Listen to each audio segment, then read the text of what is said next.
भैया सब तैयार? Yes sir. और मैं तो तैयार ही हूँ। चलो भैया, तो लेट्स स्टार्ट। अरे भैया, मैसेज मैसेज खेलना बंद कर दो फाइनली। अच्छा, चलो थैंक यू भैया। हाँ, फाइनली हम होस्ट बन गए हैं। चलो चलो भाई। यार मैंने आपको बताया था कि अगर हमारे पास कभी भी इलेक्ट्रिक फील्ड यूनिफॉर्म है, जनरली हमारे पास फॉर्मूला क्या था यार? हमारे पास फॉर्मूला था कि V is equals to minus of E dot D R. ये इंटीग्रेशन हम कब कर रहे हैं? जब हमारे पास ये इलेक्ट्रिक फील्ड कैसी है? नॉन यूनिफॉर्म है। नॉन यूनिफॉर्म इलेक्ट्रिक फील्ड कैसे पता चलेगा कि इलेक्ट्रिक फील्ड यूनिफॉर्म है या नॉन यूनिफॉर्म है? भैया रिस्पॉन्ड करो, कैसे पता चलेगा कि इलेक्ट्रिक फील्ड यूनिफॉर्म है या नॉन यूनिफॉर्म है? नो रिस्पॉन्ड भाई किसी का भी। अगर हमारी इलेक्ट्रिक फील्ड डिस्टेंस पे या टाइम पे डिपेंड करे तो मतलब हमारी इलेक्ट्रिक फील्ड नॉन यूनिफॉर्म है। लेकिन अगर इलेक्ट्रिक फील्ड डिस्टेंस और टाइम इन दोनों में से किसी भी चीज पे डिपेंड नहीं कर रही है, तो यार उस केस में हम फॉर्मूला यूज कर सकते हैं, delta V is equals to minus of E delta X. मतलब हमें क्या करना है यार, यहाँ पे डॉट प्रोडक्ट आ गया, तो मतलब हमें इलेक्ट्रिक फील्ड का कंपोनेंट लेना है डिस्प्लेसमेंट के डायरेक्शन में।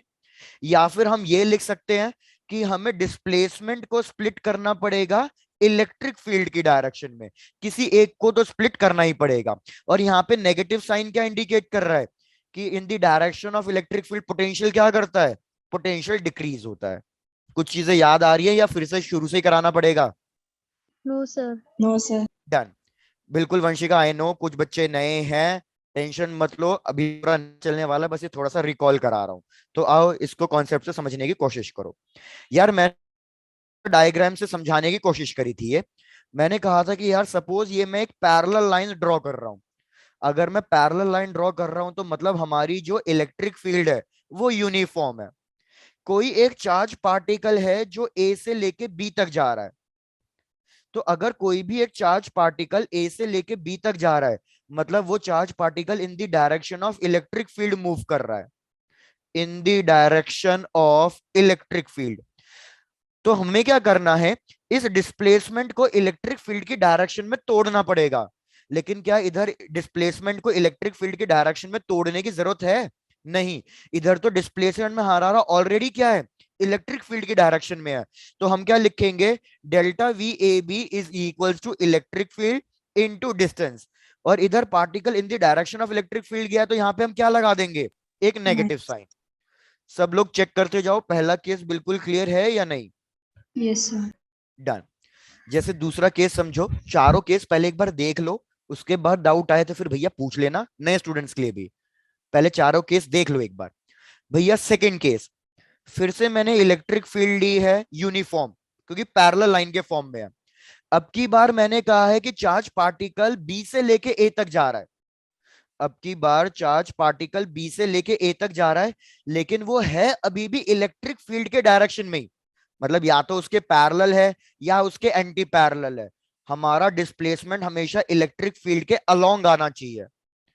तो यार अब की बार मैं क्या लिखूंगा? पार्टिकल कैसे मूव कर रहा है? Opposite to the direction of electric field. अगर particle opposite to the direction of electric field move कर रहा है, तो डेल्टा वी ए बी अब की बार आंसर पॉजिटिव में आएगा, पॉजिटिव। क्योंकि opposite direction of electric field में पोटेंशियल इंक्रीज करता है। Electric field into delta x. बिल्कुल सही अस्मिता, बिल्कुल सही। एक बार फिर से सब लोग चेक करो। रुचिका, आपको फर्स्ट केस और सेकंड केस क्लियर है या आपके लिए कौन सा केस रिपीट करना है? रुचिका, आपने कहा है एक केस रिपीट करना है, कौन सा केस रिपीट करना है? फर्स्ट वाला, डन। रुचिका बस एक चीज याद रखो, अगर मैं इलेक्ट्रिक फील्ड की डायरेक्शन में जा रहा हूं, इलेक्ट्रिक फील्ड राइट साइड है, चार्ज पार्टिकल भी राइट साइड जा रहा है, तो भैया यहाँ पे पोटेंशियल डिक्रीज करता है। पोटेंशियल डिक्रीज करेगा, इसलिए हम यहाँ पे नेगेटिव साइन लगा देंगे। और हमारा टारगेट क्या है? मैं आपको फिर से रिपीट कर रहा हूं। हमारा टारगेट है कि इलेक्ट्रिक फील्ड और डिस्प्लेसमेंट इन दोनों को सेम डायरेक्शन में आना है। मतलब सेम डायरेक्शन का सेंस का मतलब क्या है? या तो दोनों पैरेलल होने चाहिए या दोनों एंटी पैरेलल होने चाहिए। मतलब दोनों सेम उसमें आने चाहिए, एक्सिस के अलोंग। हमारा टारगेट ये है, क्योंकि डॉट प्रोडक्ट का मतलब ही यही होता है, किसी एक को स्प्लिट करना किसी दूसरे की डायरेक्शन में। आई होप आपको पता होगा डॉट प्रोडक्ट। जैसे ए डॉट बी लिख रहा हूं, ए डॉट बी को लिखने के दो तरीके हैं। क्या दो तरीके हैं? A B cos theta. A B cos theta का मतलब क्या है? आपने किसको स्प्लिट किया है, किसकी डायरेक्शन में? मैंने कॉस थीटा बी के साथ लिखा है, तो मतलब मैंने स्प्लिट किया है बी को किसकी डायरेक्शन के अलोंग? ए की डायरेक्शन के अलोंग। सिमिलरली अगर मैं ए बी कॉस थीटा को ऐसे भी तो लिख सकता हूं, ए कॉस थीटा इंटू बी। तो इसका मतलब क्या हुआ? अब मैंने किसको स्प्लिट किया है? ए को स्प्लिट किया है बी की डायरेक्शन, बी की। लेकिन इधर पहले दो केसेस में स्प्लिट करने की जरूरत ही नहीं पड़ी। क्यों? क्योंकि वो पहले से ही एक दूसरे की डायरेक्शन के अलोंग है, इसलिए। अब एक बार लास्ट बता दो रुचि का, क्या फर्स्ट और सेकंड केस रिपीट करना है या कंटिन्यू करें? चलो डन। भैया थर्ड केस। थर्ड केस यार, मैंने फिर से इलेक्ट्रिक फील्ड को यूनिफॉर्म लिया है, और अब की बार जो पार्टिकल है वो ए से बी तक तो जा रहा है, लेकिन ए से बी तक अब की बार ये परपेंडिकुलर डिस्टेंस है। Perpendicular distance. तो मेरे को बताओ, अब की बार ये परपेंडिकुलर डिस्टेंस है, तो अगर मैं इसको कभी भी स्प्लिट करूंगा तो क्या इसका कंपोनेंट ई की डायरेक्शन में आएगा? नहीं आएगा। तो इस केस में मैं क्या कहूंगा कि हम कैसे मूव कर रहे हैं? Perpendicular to the electric field. अगर हम perpendicular to the electric field move कर रहे हैं, तो ई डेल्टा एक्स और कॉस थीटा, मैं किसी एक को स्प्लिट करना चाह रहा था, लेकिन इधर तो कॉस 90 हो जाएगा और कॉस 90 क्या हो जाएगा? जीरो। तो याद रखना कि यार हमारा ये पोटेंशियल डिफरेंस जीरो आएगा जब भी कोई पार्टिकल हमारा perpendicular to the electric field move करेगा। अगर पोटेंशियल जीरो आ रहा है तो वर्क डन भी कितना आएगा? वर्क डन भी जीरो आएगा।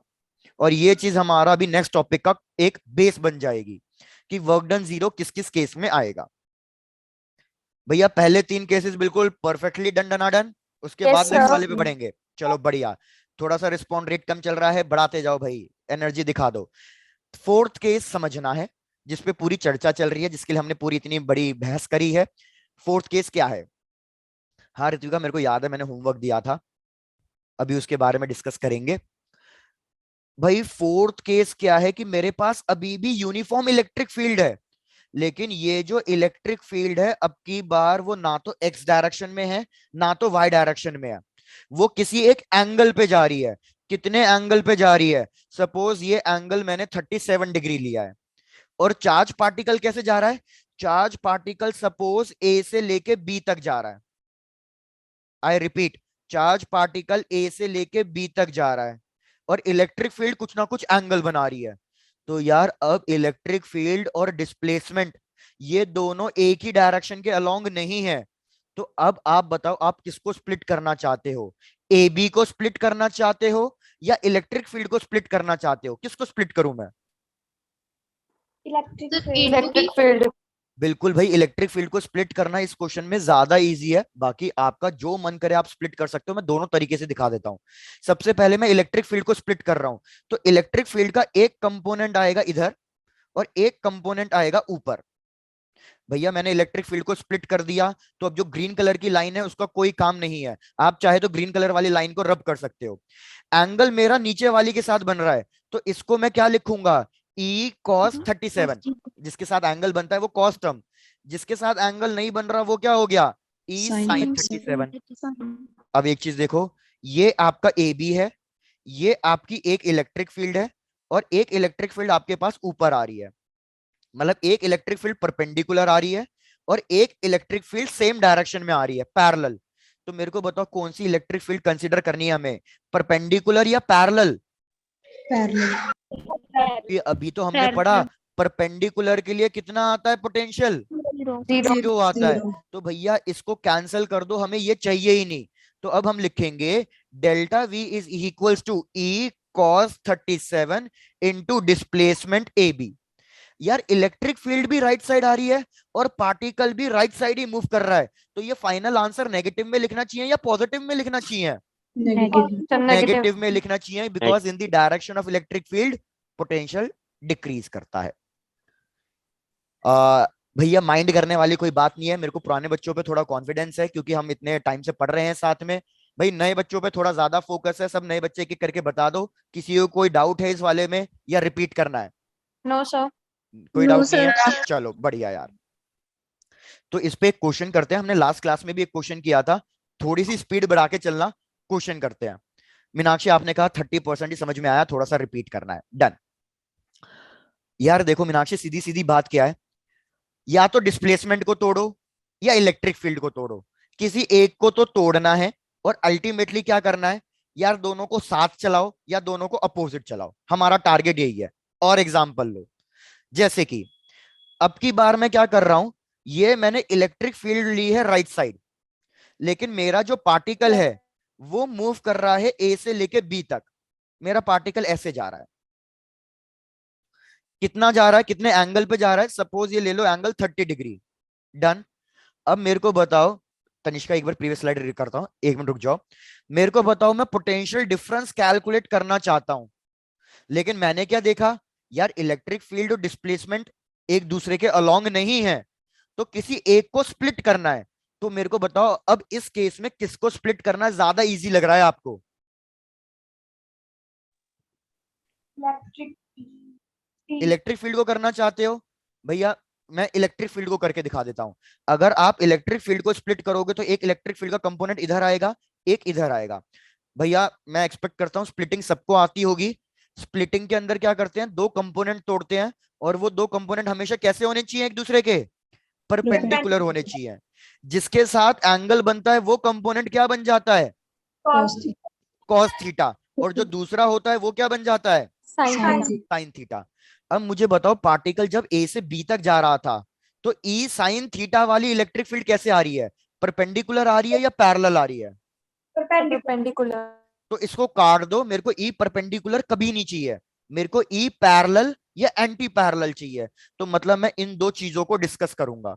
तो जब मैं लिखूंगा डेल्टा वी ए बी, या मतलब delta V A B is equals to, electric field की वैल्यू हो गई ई कॉस 30 डिग्री, और ए बी की वैल्यू एज इट इज, लेकिन दोनों सेम डायरेक्शन में आ रहे हैं। दोनों सेम डायरेक्शन में आ रहे हैं तो हम क्या लगाएंगे, नेगेटिव साइन लगाएंगे। मीनाक्षी अब एक बार चेक कर दो फटाफट प्लीज, क्लियर है? Yes sir. चलो डन। ये लो तनिष्का, फटाफट नोट डाउन करना, टाइम मत लगाना अब इसमें, चलो जल्दी। Sir next slide. Next slide ये वाली, यस सर। ठीक है done. Thank you sir. Done. Done, चलो तो एक क्वेश्चन करते हैं फटाक से, बिल्कुल भैया। क्वेश्चन क्या है, पहले क्वेश्चन देख लो, डायग्राम देख लो, उसके बाद देखते हैं।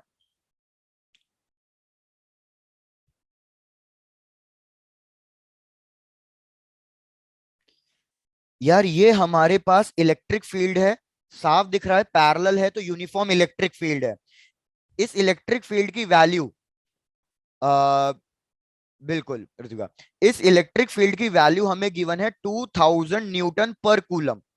ध्यान देना, इलेक्ट्रिक फील्ड की वैल्यू गिवन है। हमारा जो पार्टिकल है वो पॉइंट पी से लेके क्यू तक जा रहा है। पॉइंट पी से लेके क्यू तक के डिस्टेंस की वैल्यू गिवन है, डिस्टेंस की वैल्यू है 5 सेंटीमीटर। और यहाँ पे ये कुछ ना कुछ एंगल बन रहा है, एंगल की वैल्यू हमें गिवन है 37 डिग्री। क्वेश्चन क्या बोल रहा है, find the potential difference P Q. मैं चाहता हूं 2 मिनट लो, पहले आप खुद से ट्राई करो, नहीं समझ में आएगा तो फिर मेरे को तो एक्सप्लेन करना ही है। पहले आप 2 मिनट लेके आराम से ट्राई करो सॉल्व करने की।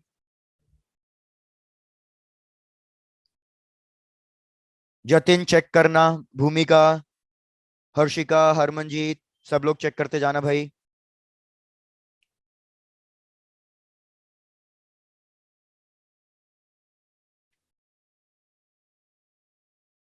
Very good Ritika, very good. Pratibha आपने कन्वर्ट नहीं किया है डिस्प्लेसमेंट को, 5 सेंटीमीटर है, एसआई यूनिट में नहीं है, डिस्प्लेसमेंट को कन्वर्ट करो। छोटी छोटी गलतियां मत करना भाई। आकाश बिल्कुल सही, स्नेहा, सान्या, शिफाली सब ट्राई करेंगे, सुनिधि।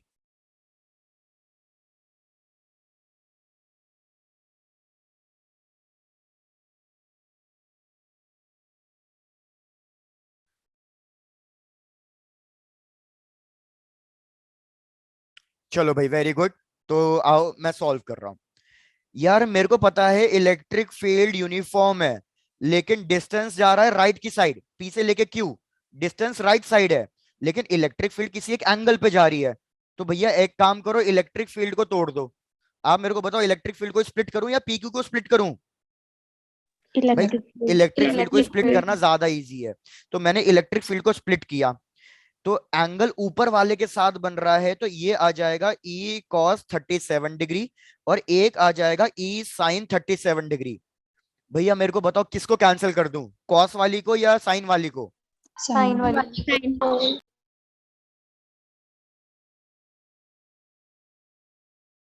कंसिडर नहीं करनी, क्योंकि वो PQ के परपेंडिकुलर चल रही है, तो इसलिए उसको कंसिडर नहीं करना। तो मेरे पास आ जाएगा E cos 37 into PQ।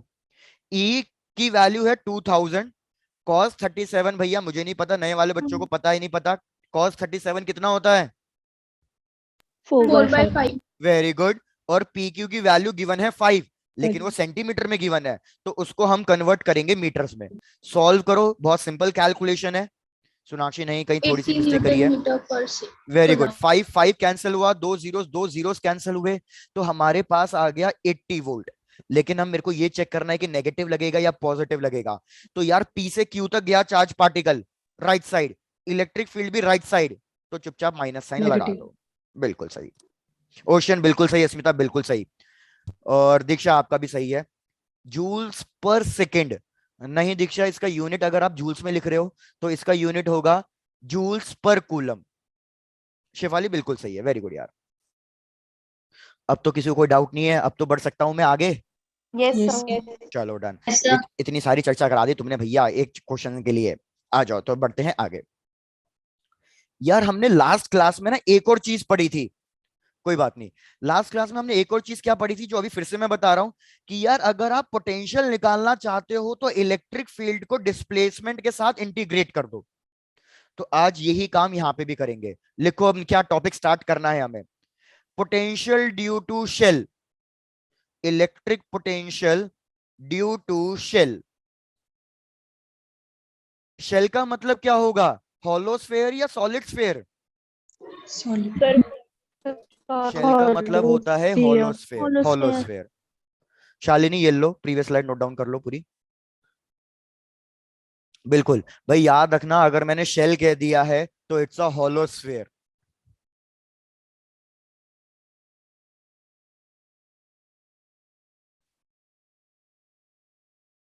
Shalini complete हो गया है, आगे बढ़ूं?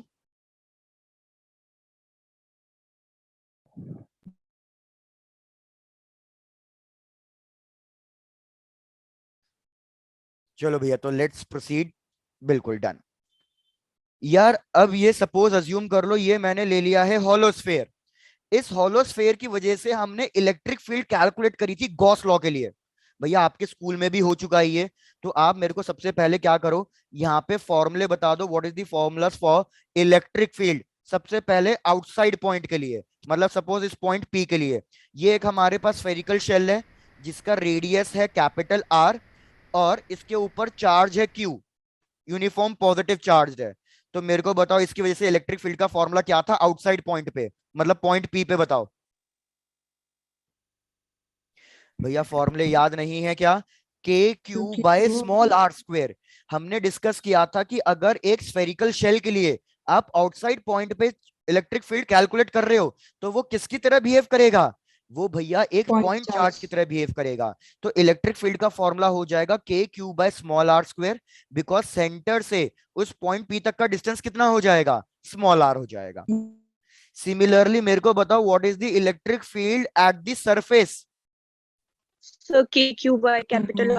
वेरी गुड, KQ/R², बिकॉज अगर मैं सरफेस की बात कर रहा हूं तो मतलब मैं पॉइंट P2 की बात कर रहा हूं, तो पॉइंट P2 मतलब हमारा डिस्टेंस रेडियस हो जाएगा।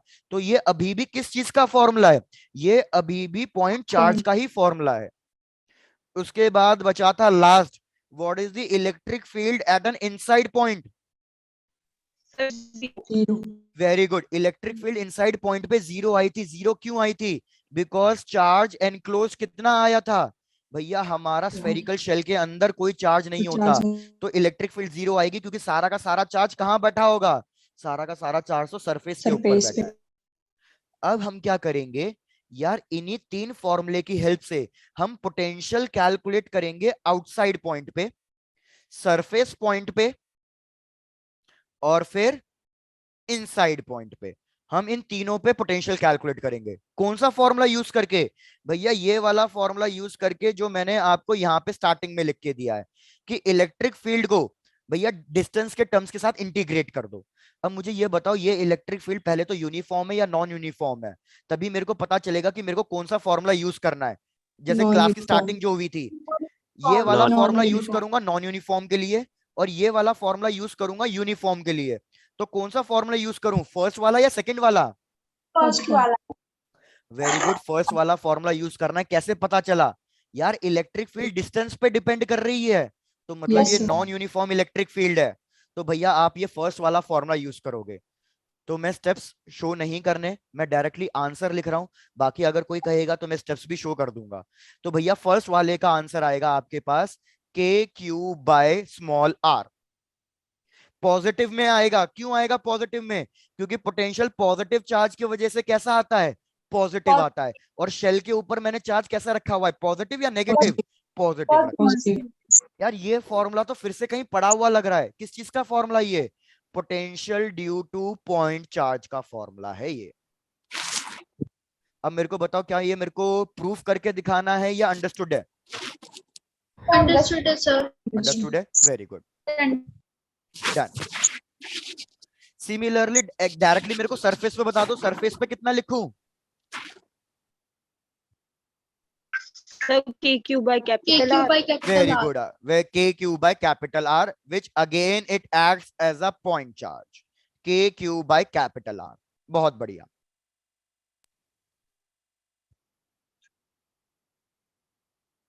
अब जो डिस्कस करना है मेनली वो लास्ट वाला करना है, लास्ट वाला। चलो आओ इस चीज को समझो। अब लास्ट वाले के लिए यार एक एग्जांपल से रिकॉल करा रहा हूं, देखता हूं किस किस को एग्जांपल याद है। सपोज मैंने ये एक चार्ज लिया, positive charge capital Q, previous slide दिखाऊंगा, टेंशन मत लेना। और यहां पे भी एक चार्ज रख दिया कैपिटल क्यू।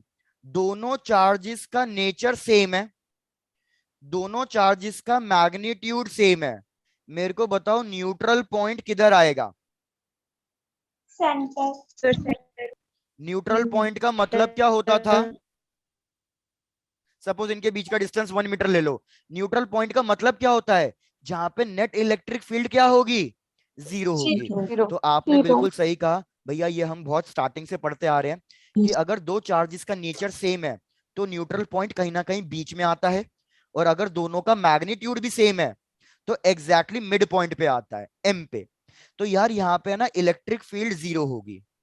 लेकिन अब जरा पोटेंशियल कैलकुलेट करो, पोटेंशियल कैलकुलेट करो पॉइंट एम पे, और चेक करो पोटेंशियल जीरो आ रहा है या कोई ना कोई वैल्यू आ रही है। तो जब मैं पोटेंशियल कैलकुलेट करूंगा, सपोज फर्स्ट चार्ज की वजह से, तो वी ए की वजह से आएगा प्लस के क्यू, और डिस्टेंस कितना है ए से लेके एम तक का? Half metre. उसके बाद अगर मैं वी बी कैलकुलेट करूंगा तो बताओ बी की वजह से कितना आएगा पॉइंट एम पे पोटेंशियल? के क्यू, और अभी भी डिस्टेंस कितना? हाफ। तो यार अगर आप नेट पोटेंशियल कैलकुलेट करोगे एम पे, तो वी ए और वी बी की वजह से ऐड कर दोगे, ऐड कर दोगे तो भैया फाइनल आंसर कितना आएगा? 4 KQ आ जाएगा। Yes sir. इससे अब मैंने क्या प्रूफ करने की कोशिश करी है कि यार अगर कहीं पे इलेक्ट्रिक फील्ड जीरो हो तो ये जरूरी नहीं है कि वहां पे पोटेंशियल भी जीरो होगा। ये चीज मैंने आपको इलेक्ट्रिक डाइपोल में भी प्रूफ कराई थी। इलेक्ट्रिक डाइपोल के इक्वेटोरियल पॉइंट पे इलेक्ट्रिक फील्ड का फॉर्मूला क्या आता है? KP by R cube. लेकिन पोटेंशियल कितना आता है इलेक्ट्रिक डाइपोल के इक्वेटोरियल पॉइंट पे? जीरो। तो उसी टाइम पे मैंने आपको ये स्टेटमेंट लिखवा दी थी कि भैया अगर किसी पॉइंट पे इलेक्ट्रिक फील्ड जीरो है तो पोटेंशियल में नॉट बी जीरो, ये पॉसिबिलिटी है। सिमिलरली अगर किसी पॉइंट पे इलेक्ट्रिक फील्ड जीरो नहीं है तो वहां पे पोटेंशियल जीरो हो सकता है, ये पॉसिबिलिटी हो सकती है हमारे पास। क्या सबको ये चीज भी रिकॉल हो गई है? Yes, sir. भाई डन। अरे शेफाली, शेफाली भाई किसी का अगर माइक ऐसे अनम्यूट होगा और बकवास चलेगी पीछे से तो रिमूव करना पड़ जाएगा क्लास से, उस चीज का थोड़ा ध्यान दिया करो। तो यार सेम चीज इधर भी वही वैलिड है कि इधर इलेक्ट्रिक फील्ड जीरो है, लेकिन जरूरी नहीं कि इधर पोटेंशियल भी जीरो होगा, और इधर पोटेंशियल जीरो नहीं होता। आप याद रखना कि भैया इनसाइड पॉइंट पे पोटेंशियल हमेशा कांस्टेंट रहता है, और कितना होता है, जितना सरफेस पे है। तो इसका फॉर्मूला के क्यू बाय कैपिटल आर। अभी नहीं समझ में आया होगा, अब एक एग्जांपल से समझाता हूं, चेक करो। इधर आ जाओ भैया। Previous slide. हाँ स्मिता, एक मिनट, पहले पूरा एक बार एक्सप्लेन कर देता हूँ, फिर आपको टाइम देता हूँ। भैया सपोज मैंने कहा कि ये हमारे पास एक स्फेरिकल शेल है, इसका रेडियस ले लो आर, और इस पे चार्ज मैंने रखा है पॉजिटिव क्यू। सबसे पहले मेरे को वी बता दो, सरफेस पे कितना लिखूंगा? तो सरफेस पे आ जाएगा K Q by R. Capital R. अब क्वेश्चन बोल रहा है find the potential at the point P1, find the potential at the point P2 and find the potential at the point P3। तो मेरे को बताओ P1 P2 P3 ये सारे के सारे पॉइंट इनसाइड पॉइंट है या आउटसाइड पॉइंट है? ये सारे के सारे इनसाइड पॉइंट है। तो हमारा कॉन्सेप्ट क्या कहता है कि इनसाइड पे पोटेंशियल हमेशा सेम आएगा, चाहे वो कितनी ही इनसाइड क्यों ना हो। तो मतलब P1 पे, P2 पे और P3 पे सब पे पोटेंशियल सेम ही होगा, और वो कितना होगा?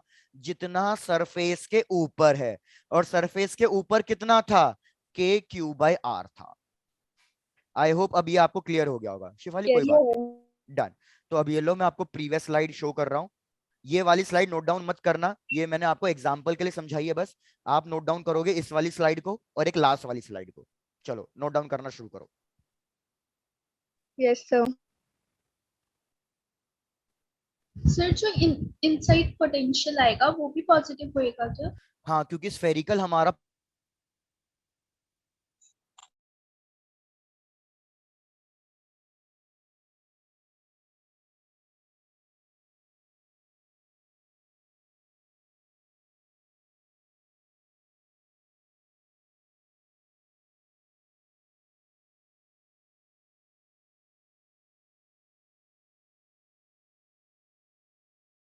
सर पी कांस्टेंट के आगे क्या लिखा है? अच्छा, इधर कह रहे हो v inside is equal to v constant, और वो वही होगा जो सरफेस पे होगा। तो वी एस लिखा है, वी एस का मतलब जो सरफेस पे है। Okay sir. डन, बढ़िया। मीनाक्षी मैडम, मैं इन दोनों में से किसी बुक से नहीं पढ़ाता, मैं 2-3 बुक मिक्स करके पढ़ाता हूँ, क्योंकि किसी बुक में कुछ टॉपिक अच्छा होता है, किसी बुक में कुछ टॉपिक अच्छा होता है। अच्छा आकाश, तुम्हारा डाउट है कि ये कांस्टेंट कैसे आया, वो भी समझाता हूँ आकाश। पहले यहाँ तक कंप्लीट कर लो, यहाँ तक हो गया है। ये वाला एग्जांपल नोट डाउन नहीं करना, ये मैंने समझाने के लिए बताया था बस। फिर आपको ये वाली स्लाइड नोट डाउन करनी है। Yes, sir.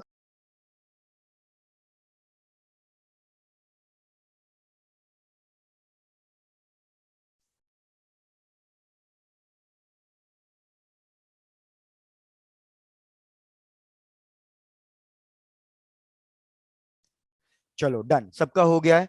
मैं एक प्रूफिंग दिखा रहा हूं क्योंकि स्टूडेंट को डाउट है। तो भैया प्रूफिंग देखो कि अंदर पोटेंशियल कांस्टेंट कैसे आया। Let's see. यार अगर मैं पोटेंशियल डिफरेंस कैलकुलेट करना चाह रहा हूं इनसाइड पॉइंट पे, तो मैं लिखूंगा minus of electric field into D R. लेकिन भैया मैं चार्ज को, मैंने आपको पहले भी बताया था, हम चार्ज को कैसे लेके आते हैं? हम हमेशा चार्ज को इन्फिनिटी से लेके आते हैं। तो डायग्राम कुछ इस तरीके से चलेगा कि सबसे पहले मैं अंदर जाना चाहता हूं, तो अंदर मैं पहुंचा कैसे होऊंगा? भैया सबसे पहले मैं चार्ज को इन्फिनिटी से उठा के लेके आया हूंगा, और कहां पे रखा होगा? सरफेस पे। Surface. फिर मैं सरफेस से अंदर गया हूंगा, तो मेरे पास इनसाइड पॉइंट आ जाएगा। तो इधर जब मैं लिमिट लगाऊंगा, तो बताओ इधर लिमिट्स कहां लगाऊंगा? भैया इन्फिनिटी से सरफेस तक का तो हो गया। अब मैं कहां से कहां जा रहा हूं? सरफेस से लेके इनसाइड पॉइंट पे। Inside. क्या लिमिट्स रखना समझ में आ गया? Yes sir. डन। जब आपको लिमिट्स रखना समझ में आ गया, तो जब आप इसको इंटीग्रेट करोगे तो आपको इलेक्ट्रिक फील्ड इनसाइड की वैल्यू रखनी पड़ेगी, और एक आपको इलेक्ट्रिक फील्ड सरफेस की वैल्यू रखनी पड़ेगी। इलेक्ट्रिक फील्ड इनसाइड की वैल्यू कितनी हो जाएगी? 0। तो वी इन कितना आएगा? जितना हमारा इलेक्ट्रिक फील्ड एट सरफेस है। आकाश, क्या ये स्टेप समझ में आए हैं? हमेशा upper limit minus lower limit करते हैं ना आकाश। तो इसलिए V electric field inside minus electric field at surface करूंगा, इलेक्ट्रिक फील्ड इनसाइड 0 होती है, तो डेल्टा वी इन कितना आएगा, जितना हमारा इलेक्ट्रिक फील्ड एट सरफेस है। यहाँ पे नेगेटिव साइन, यहाँ पे भी negative sign, negative sign positive हो जाएगा, तो फाइनल आंसर बन जाएगा सरफेस पे इलेक्ट्रिक फील्ड जितनी है और उसका इंटीग्रेशन। आकाश क्या ये स्टेप्स क्लियर है या रिपीट करना है? क्लियर है सर। क्लियर है, डन। तो इसको रीरेज कर रहा हूं। एक डाउट है, पहले पढ़ने दो सर। इनसाइड 0.0 इसलिए है क्योंकि इसका जो भी चार्ज है वो सरफेस पे ही है, इलेक्ट्रिक फील्ड सरफेस पे ही है, इलेक्ट्रिक फील्ड 0 होती है, दैट्स व्हाई। बिल्कुल सही कॉन्सेप्ट है। तो यार अगर ये बता दो ये वाला टॉपिक भी क्लियर है तो नेक्स्ट वाले टॉपिक पे आ जाएं अब। Yes, sir. Yes, चलो sir. डन, आ जाओ। यार अब याद रखो ये हमारा चैप्टर का आधा पार्ट खत्म हो चुका है, अब हम चैप्टर के नेक्स्ट पार्ट पे आ रहे हैं जो बहुत इंपॉर्टेंट पार्ट है, कैपेसिटेंस। कैपेसिटेंस आज का टॉपिक स्टार्ट हो रहा है, कैपेसिटेंस। अब यहां से ध्यान देना शुरू करो। यार मेरे को बताओ अगर मैं कोई एक कंडक्टर ले रहा हूं, प्लीज अब थोड़ा सा यहां से कॉन्सेप्ट बहुत इंपॉर्टेंट चल रहा है, थ्योरेटिकल है, थोड़ा सा समझो पहले। सपोज ये मैंने कोई एक कंडक्टर लिया, स्फेरिकल कंडक्टर लिया, तो इस स्फेरिकल कंडक्टर पे अगर मैं कुछ ना कुछ चार्ज स्टोर कर रहा हूं प्लस क्यू, तो मेरे को याद दिला दो भैया इसकी इलेक्ट्रिक फील्ड कितनी होगी, electric field due to this sphere, and मेरे को पोटेंशियल बताओ पोटेंशियल कितना होगा ड्यू टू दिस स्फीयर। अभी अभी फॉर्मूले डिस्कस किए हैं। इसका रेडियस ले लो आर, तो आप लिखोगे के क्यू बाय आर स्क्वायर और पोटेंशियल लिखोगे के क्यू बाय आर। तो मेरे को बताओ अगर मैं चार्ज की वैल्यू इंक्रीज करा दूं, मैं इसके ऊपर चार्ज डालते जा रहा हूं, जैसे फॉर एग्जांपल ये मेरे पास कोई कंडक्टर है, मैं इसके ऊपर चार्ज की वैल्यू डालते जा रहा हूं, तो मेरे को बताओ इलेक्ट्रिक फील्ड की वैल्यू पे क्या असर पड़ेगा और पोटेंशियल की वैल्यू पे क्या असर पड़ेगा? सर इंक्रीज होगा। सर इंक्रीज करेंगे। भाई वेरी गुड, इलेक्ट्रिक फील्ड की वैल्यू और पोटेंशियल की वैल्यू दोनों इंक्रीज कर जाएगी। अब यहीं पे एक दिक्कत आ जाती है कि यार हम ना चाहते हैं कि इलेक्ट्रिक फील्ड की वैल्यू इंक्रीज ना करे। क्यों इंक्रीज ना करे? किसी को कोई आइडिया कि हम क्यों चाहते हैं इलेक्ट्रिक फील्ड की वैल्यू इंक्रीज ना करे? तो अब उसका रीजन यूनिफॉर्म सुनो। है इसलिए। नहीं, अब उसका रीजन सुनो भाई। What is the difference between conductors and insulators? तो कंडक्टर्स इलेक्ट्रिसिटी कंडक्ट करते हैं, और इंसुलेटर इंसुलेटर नहीं करते। लेकिन ऐसा क्यों, ऐसा क्या होता है जिसकी वजह से कंडक्टर इलेक्ट्रिसिटी कंडक्ट कर पाते हैं और इंसुलेटर कंडक्ट नहीं कर पाते हैं? Free electrons. सर कंडक्टर में फ्री इलेक्ट्रॉन्स होते हैं। भैया बहुत बढ़िया, अब मेरे को एक डायग्राम ड्रॉ करने दो और इस डायग्राम से चीजों को समझाने दो। आ जाओ। अब 2 मिनट ऐसा सोच लो कि भजन चल रहा है, बस कहानी सुनते जाओ। भैया ये मैंने लिया कंडक्टर, ये मैंने लिया इंसुलेटर। कंडक्टर्स और इंसुलेटर्स के अंदर क्या होता है, हमारे डाइपोल्स बने हुए होते हैं, डाइपोल्स। तो यहाँ पे एक पॉजिटिव चार्ज एक नेगेटिव चार्ज का डाइपोल, एक पॉजिटिव चार्ज नेगेटिव चार्ज का डाइपोल, इस तरीके से हमारे पास डाइपोल्स होते हैं। यहां पे भी यही होगा, डाइपोल्स बने होंगे, मतलब कोवेलेंट बॉन्ड्स बने होते हैं बेसिकली, पॉजिटिव और नेगेटिव चार्ज के बीच में बॉन्ड्स बने होते हैं। लेकिन कंडक्टर्स में क्या खासियत होती है, ये बॉन्ड्स जो बन रहे हैं आपके, ये बॉन्ड्स आपके बहुत वीक होते हैं। अगर ये बॉन्ड बहुत वीक होते हैं तो नॉर्मल रूम टेम्परेचर पे या नॉर्मल इलेक्ट्रिक फील्ड पे ये बॉन्ड्स ब्रेक हो जाएंगे। तो अगर ये बॉन्ड्स ब्रेक हो गए तो अब पॉजिटिव चार्ज खुला है, नेगेटिव चार्ज फ्री है, दोनों को आजादी मिल गई, दोनों को आजादी मिल गई, तो अब ये फ्रीली घूम सकते हैं और क्या करेंगे, ये इलेक्ट्रिसिटी कंडक्ट कर सकते हैं। क्या ये फिनोमिनन यहां तक का प्रोसेस समझ में आया आपको? लेकिन इंसुलेटर की खासियत क्या होती है? वेरी गुड, इंसुलेटर की खासियत ये होती है कि ये बॉन्ड्स भैया बहुत ज्यादा स्ट्रांग होते हैं, इतने ज्यादा स्ट्रांग होते हैं कि नॉर्मल रूम टेम्परेचर पे जो इनको हीट एनर्जी मिलेगी या नॉर्मल इलेक्ट्रिक फील्ड पे जो इनको इलेक्ट्रिक एनर्जी मिलेगी, भैया ये बॉन्ड ब्रेक नहीं होंगे। तो अगर ये बॉन्ड ब्रेक नहीं होंगे तो ये पॉजिटिव फ्री नहीं है, ये नेगेटिव फ्री नहीं है, तो क्या भैया ये फ्रीली घूम के इलेक्ट्रिसिटी कंडक्ट कर पाएंगे? नो सर, नहीं कर पाएंगे, ये दिक्कत है। लेकिन अगर मैं इनको बहुत ज्यादा हाई इलेक्ट्रिक फील्ड दे दूं या इनका टेम्परेचर बहुत ज्यादा इंक्रीज कर दूं, तो उस केस में क्या होगा, इनको इतनी ज्यादा एनर्जी मिल जाएगी कि फिर उस केस में इनका बॉन्ड्स भी ब्रेक कर जाएगा। अगर उस केस में इनका बॉन्ड्स भी ब्रेक कर गया तो क्या अब ये इंसुलेटर इंसुलेटर कहलाएगा या ये किस में कन्वर्ट हो जाएगा? कंडक्टर कंडक्टर में कन्वर्ट हो जाएगा।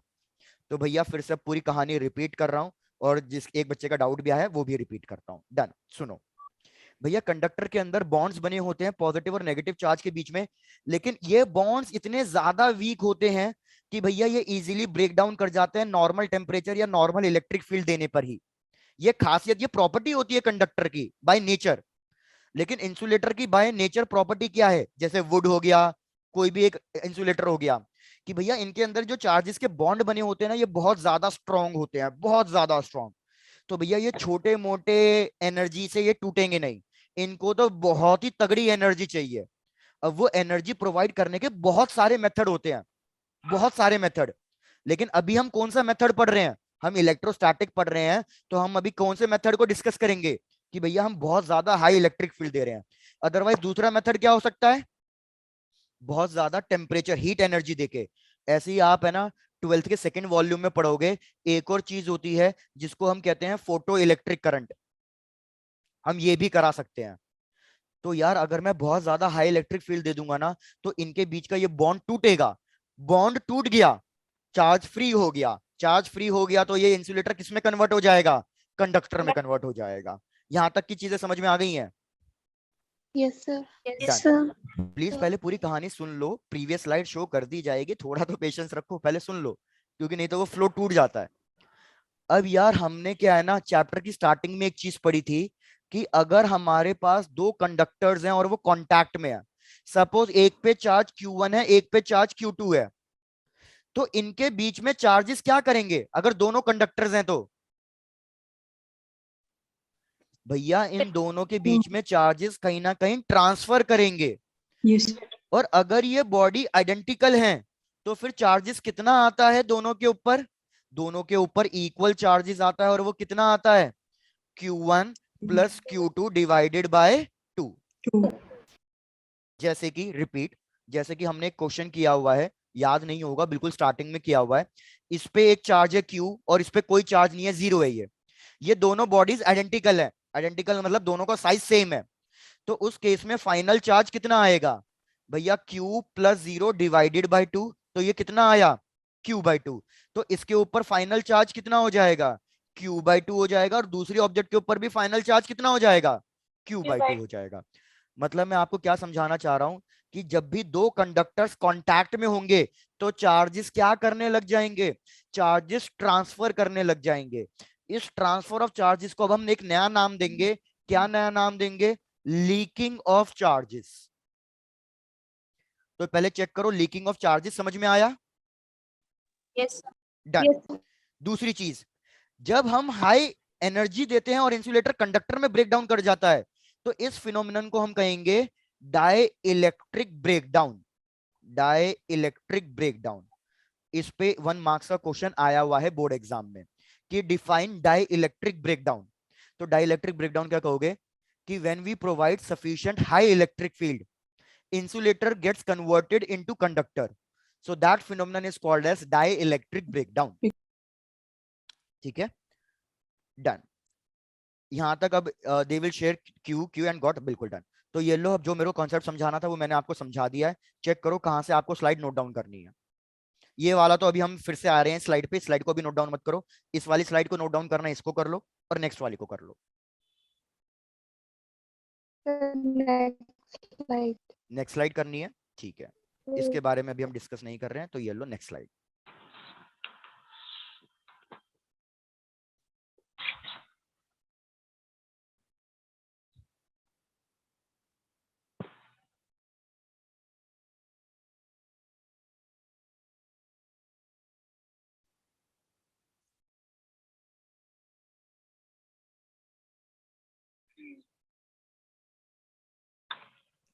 चलो तो अब मैं फिर से कॉन्सेप्ट पे वापस आ रहा हूं। भैया आ जाओ ना वापस से बैक स्लाइड पे, कॉन्सेप्ट पे जो हमें समझना था। Yes sir. चलो डन। अच्छा, यार मेरे को बताओ, सपोज ये मेरे हाथ में कंडक्टर है, इस कंडक्टर के लिए अभी सराउंडिंग क्या है? ऊपर वाला टॉप इस कंडक्टर के लिए अभी सराउंडिंग ये चारों तरफ एयर है ना? Yes. तो भैया इस कंडक्टर के लिए सराउंडिंग एयर है। एयर इंसुलेटर है या कंडक्टर है? Insulator. insulator. एयर इंसुलेटर होती है। अगर एयर कंडक्टर होती ना, तो उस केस में आपकी वायर में अगर करंट फ्लो कर रहा है तो आपके पूरे कमरे में हर जगह करंट फ्लो करता और आप निकल लिए होते। ठीक है, ऐसा नहीं है। जैसे पानी के अंदर, पानी कंडक्टर है, तो इसलिए पानी के अंदर अगर हम करंट देते हैं और आप पानी के अंदर कहीं पे भी होगे तो आपको वो इलेक्ट्रिक शॉक मिलेगा। तो वाटर हमारा इंसुलेटर नहीं है, कंडक्टर है। तो यार अभी क्या होगा कि मेरा है ना एयर इंसुलेटर है, तो और ये जो मेरा स्फेरिकल बॉडी है ये कंडक्टर है।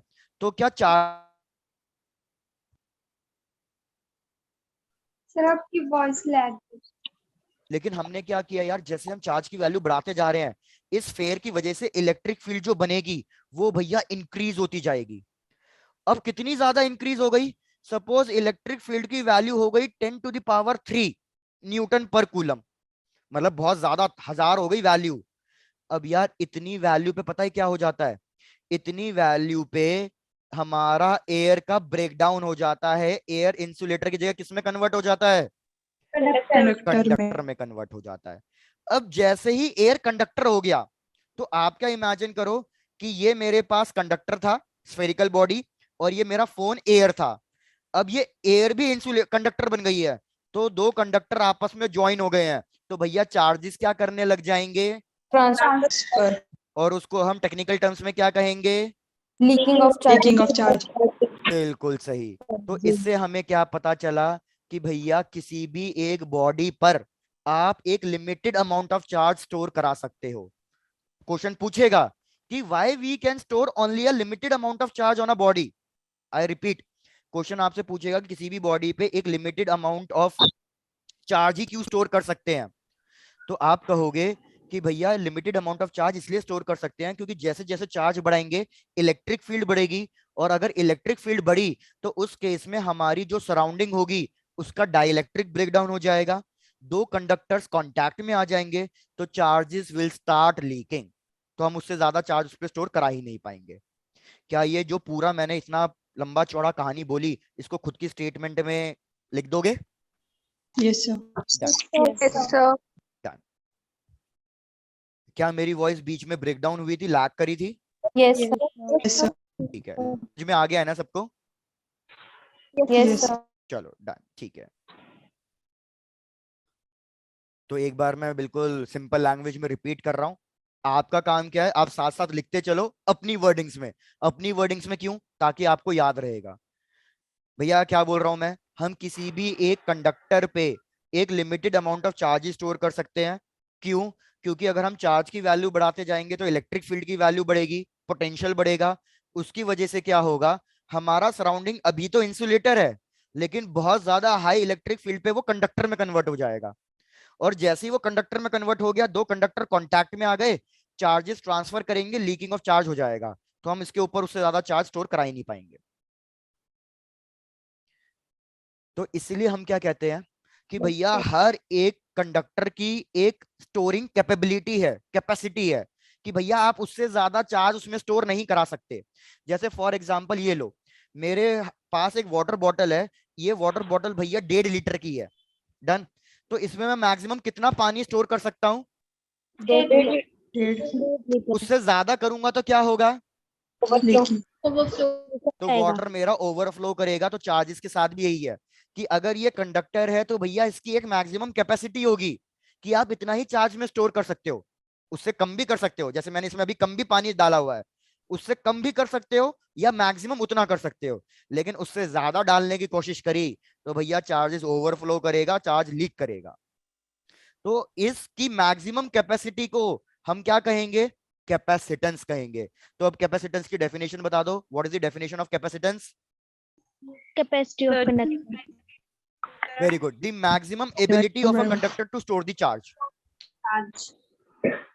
द मैक्सिमम एबिलिटी या कैपेसिटी, जो आपको वर्ड अच्छा लगे, दी भैया the maximum capacity of a conductor to store the charge.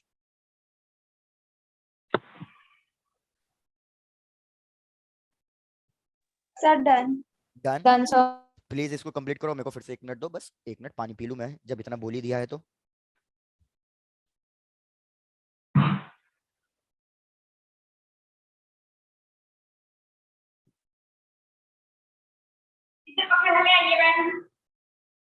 किसे बैठना अंदर में है कुछ तो पानी। अरे वंशिका, एक म्यूट। चलो, तो भैया ऐसा करते हैं, अब ये सब तो मैंने एक्सप्लेन कर दिया है, अब थोड़ी सी सब चीजों को टेक्निकल टर्म्स में आ जाते हैं। लिख रहा हूं यहाँ पे heading, what is capacitance.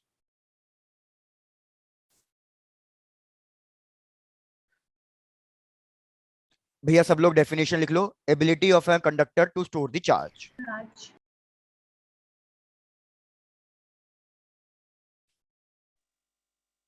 Ability of a conductor to Or the store the charge.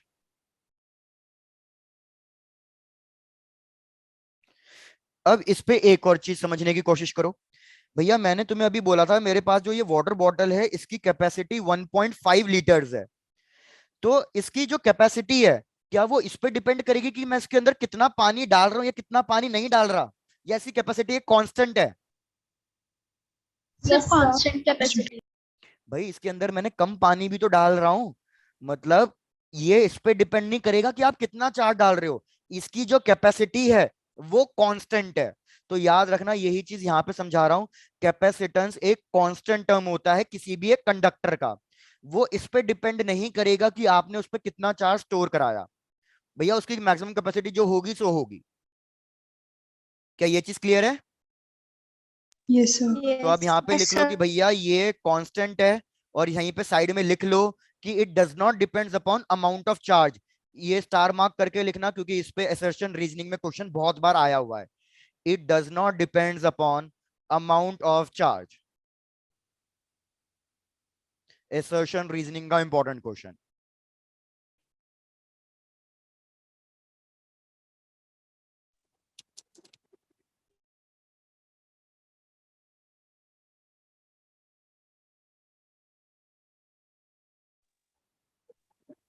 Sir और डन।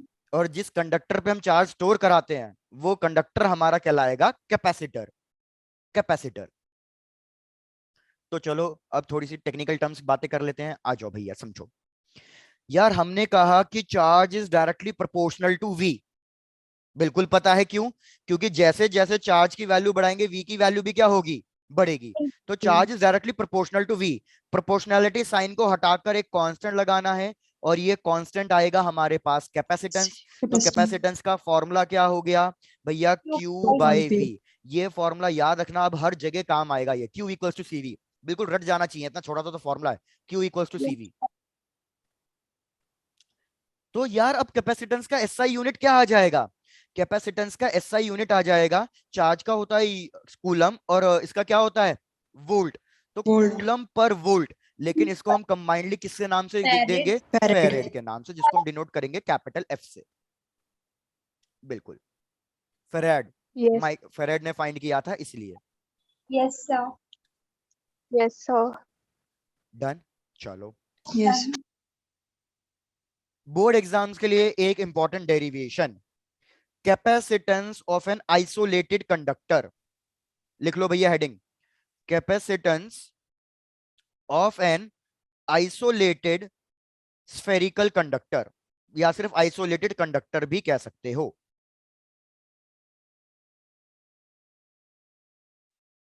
भैया साथ के साथ स्टार मार्क कर रहा हूं, इंपॉर्टेंट डेरिवेशन है।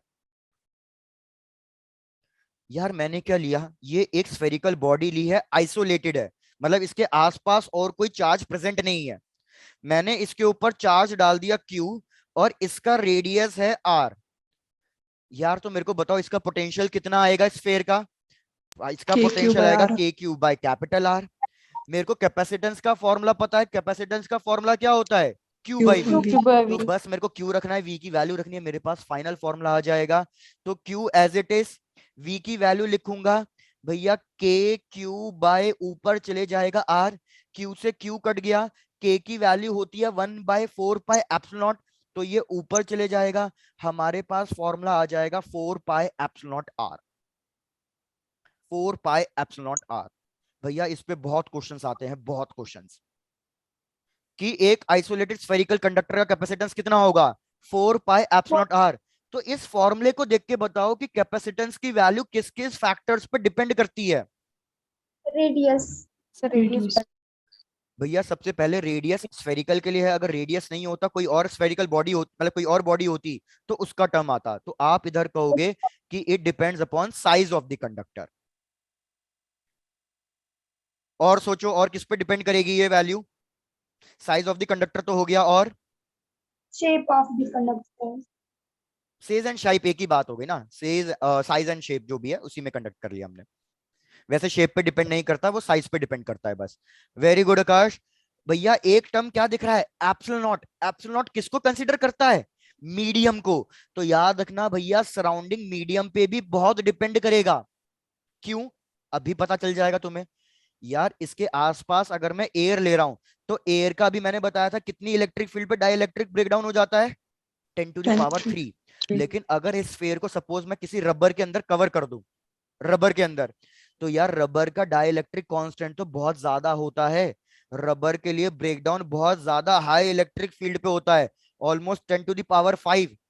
तो एयर जल्दी कंडक्टर में कन्वर्ट हो जाएगी और रबर लेट कन्वर्ट होगी। तो रबर के केस में मैं चार्ज ज्यादा स्टोर कर पाऊंगा।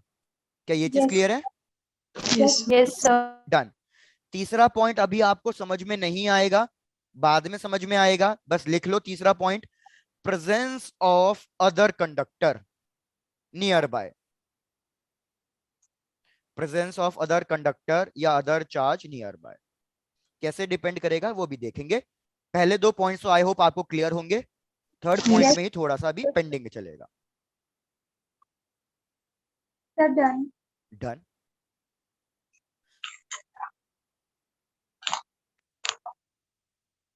भैया अब इस पे क्वेश्चन कैसे आएगा एग्जाम में, डेरिवेशन आ गई तो डायरेक्टली ये वाली डेरिवेशन है, नहीं तो उनका पूछने का एक और तरीका है। क्या तरीका है कि भैया बताओ 1 फेरेड, प्रूफ करो कि 1 फेरेड प्रैक्टिकली बहुत बड़ी यूनिट है, मतलब ये प्रैक्टिकली पॉसिबल ही नहीं है।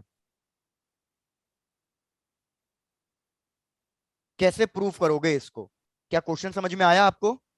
Yes sir. Yes, sir. कि भैया किसी भी बॉडी पे चार्ज स्टोर कितना करा रहा हूं मैं, 1 फेरेड। तो क्वेश्चन ये कह रहा है कि भैया 1 फेरेड प्रैक्टिकली पॉसिबल ही नहीं है, कभी भी जिंदगी में आप किसी भी बॉडी पे 1 फेरेड चार्ज स्टोर करा ही नहीं सकते, कभी भी नहीं करा सकते।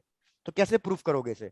तो भैया इसको प्रूफ करने का तरीका क्या है, आप लिखोगे C is equal to 4 pi epsilon naught are.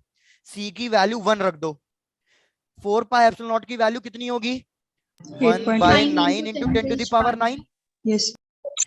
Into R. तो जरा रेडियस निकालो, रेडियस कितना आ रहा है, इस वैल्यू को क्रॉस मल्टीप्लाई करोगे तो 9 into 10 to the power 9 metre आ रहा है। जरा इसको किलोमीटर में लिखो, कितना किलोमीटर आ रहा है ये, 9 into 10 to the power 6 kilometre लिख सकता हूँ। Yes. सर। यस। भैया जरा मेरे को बताना अर्थ का रेडियस कितना है, 6,400 kilometers. 6400 किलोमीटर। भैया जरा वैल्यू में फर्क देख रहे हो कितना ज्यादा आ रहा है, यस सर। ये वैल्यू आ रही है एक तरीके से 90 lakhs और ये आ रही है बस 6400। जब अर्थ का रेडियस 6400 है और 1 फेरेड चार्ज स्टोर कराने के लिए बॉडी का रेडियस कितना होना चाहिए, 90 लाख किलोमीटर। वो तो पूरे यूनिवर्स में किसी एक प्लैनेट का भी नहीं है, जुपिटर का भी नहीं है। तो भैया क्या आप कोई भी इतना चार्ज स्टोर करा सकते हो किसी भी बॉडी पे, नहीं No, करा sir. सकते। तो ये एक प्रूफिंग हो गई कि भैया हम कभी भी प्रैक्टिकली 1 फेरेड चार्ज स्टोर करा ही नहीं सकते, इसलिए हम जनरली 1 माइक्रोफेरेड या 1 नैनोफेरेड इस टर्म्स में वैल्यूज को लेंगे। क्या प्रूफिंग क्लियर है? डन। Yes, sir. आप कहोगे कि भैया ये रेडियस तो अर्थ के रेडियस से भी बहुत ज्यादा बड़ा है, तो मतलब प्रैक्टिकली पॉसिबल ही नहीं है किसी पे इतना चार्ज स्टोर कराना।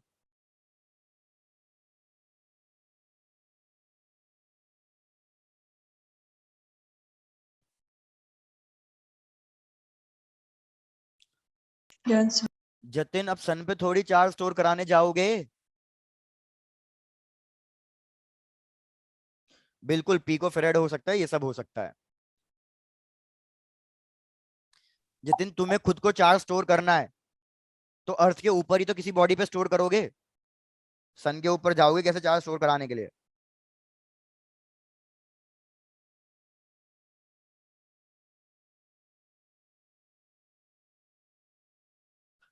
भैया सब लोग चेक कर लो, सबको किसी को कोई डाउट तो नहीं है इसमें? No, sir. No, चलो sir. बढ़िया। No, हाँ sir. जतिन मेरे को भी पता No, है, तुम sir. मजाक ही कर रहे हो, मुझे भी पता है। चलो भैया, तो अब एक काम करते हैं, पहले इस पे एक इंपॉर्टेंट क्वेश्चन कर लेते हैं। बहुत हो गई थियोरेटिकल डिस्कशन, एक इंपॉर्टेंट क्वेश्चन कर लेते हैं।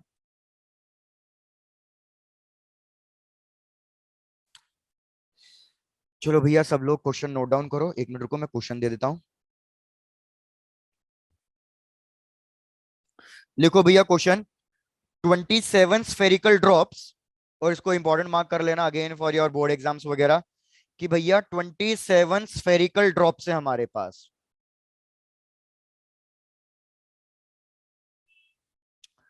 इन सबका रेडियस हमें गिवन है, रेडियस है 3 mm, और सबके ऊपर चार्ज की वैल्यू गिवन है, सबके ऊपर इक्वल चार्ज है, चार्ज है 10⁻⁻12 कूलम्स।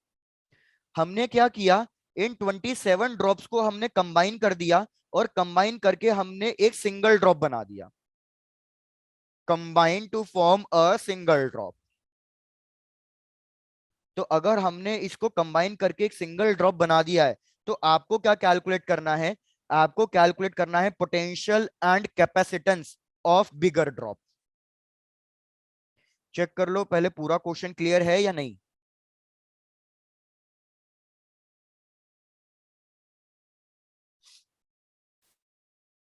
भैया मेरे पास छोटी छोटी 27 कंडक्टर्स थे, इस तरीके से मान लो कि छोटे छोटे स्फेरिकल ड्रॉप से 27 कंडक्टर्स थे, उसका रेडियस गिवन है और हर एक ड्रॉप पे चार्ज गिवन है।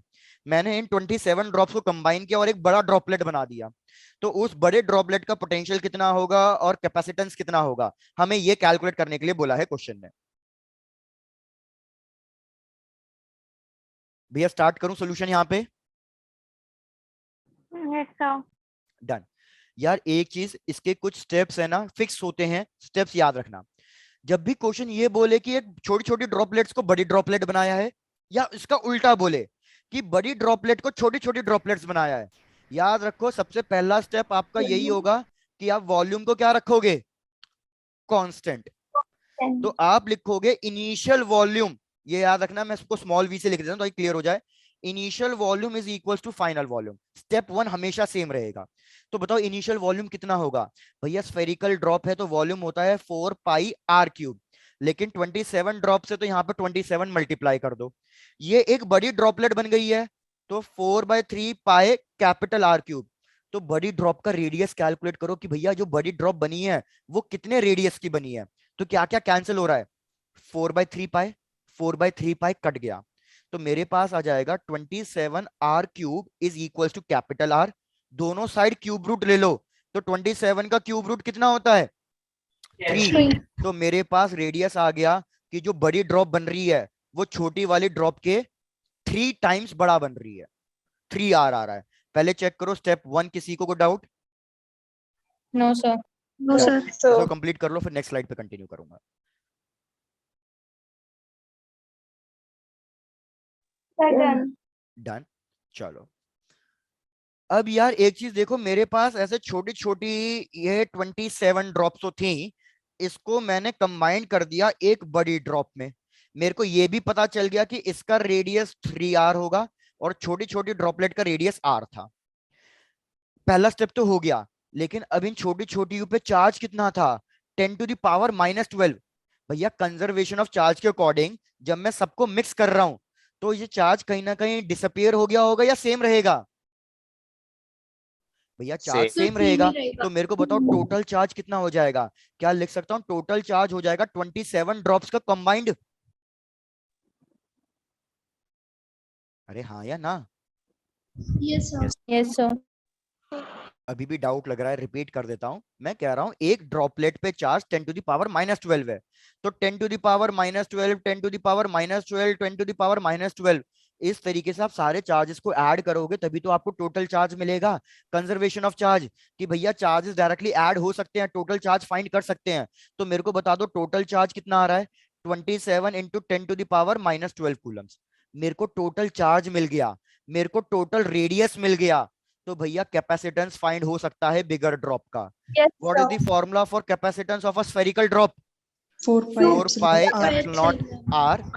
तो भैया ये हो, आर की वैल्यू है 3 इंटू स्मॉल आर कितना है 3 mm, mm का मतलब 10 टू द पावर -3 मीटर्स में। भैया किसी को यहाँ पे भी कोई दिक्कत? No, sir. No, sir.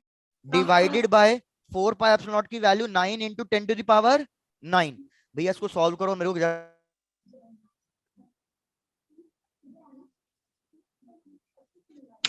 4 pi epsilon naught, capital R की जगह मैंने 3r लिख दिया और r की वैल्यू मैंने मीटर में कन्वर्ट कर दिया।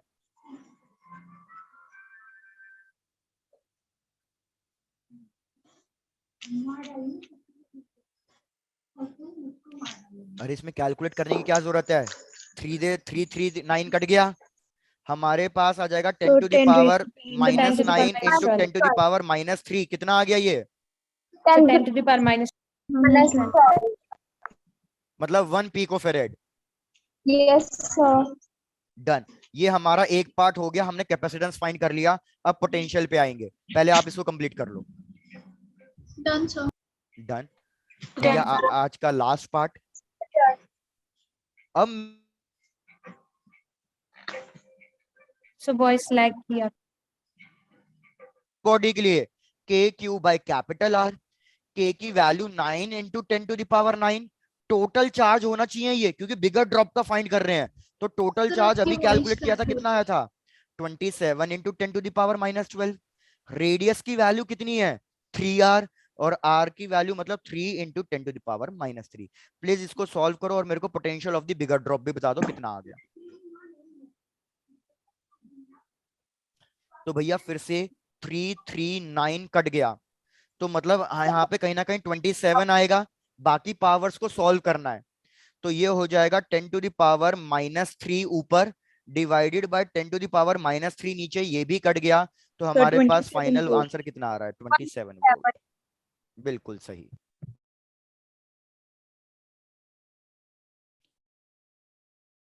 हाँ बिल्कुल प्रतिभा, आप इस मेथड से भी सॉल्व कर सकते हो कि V equals to Q by C। आपको टोटल चार्ज पता है, टोटल कैपेसिटेंस पता है, आंसर सेम आएगा। आंसर सेम आएगा, चाहे जो मर्जी मेथड आप अडॉप्ट करना चाहो, आपकी मर्जी।